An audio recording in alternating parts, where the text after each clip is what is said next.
the thing is that prayer is not about getting things from God. The real point about prayer is growing closer to God. And I know some people, they don't pray just because they just don't know how.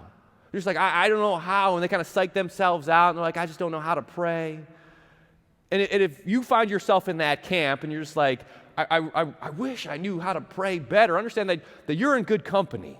You're in really good company. There's an old monk named Brother Lawrence, and he has written many books on prayer. He kind of goes down in history as a man of great spiritual depth and insight. And yet this is what he says about prayer in his own life. He says, for many years, I was bothered by the thought that I was a failure at prayer. Then one day I realized I would always be a failure at prayer. And I've gotten along much better ever since.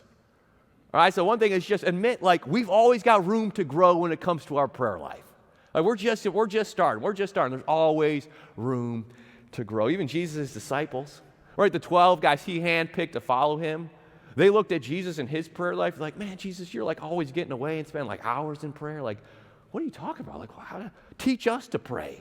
Teach us to pray, Jesus.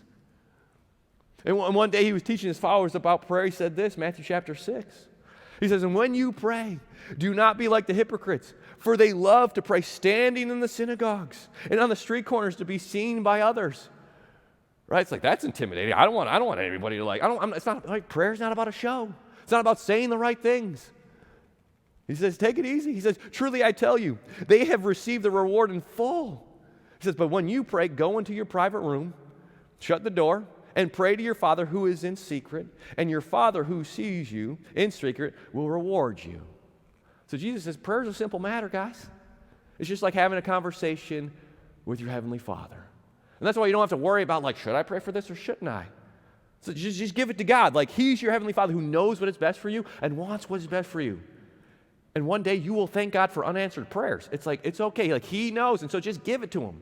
Just give it to Him, just give it to Him, just give it to Him. And don't psych yourself out thinking prayer's more complicated than it is, thinking you need to have some special incantation or you need to fold your hands, close your eyes. It's like, that could help. But there's no special formula to prayer. It's just having a conversation with another person, your Heavenly Father.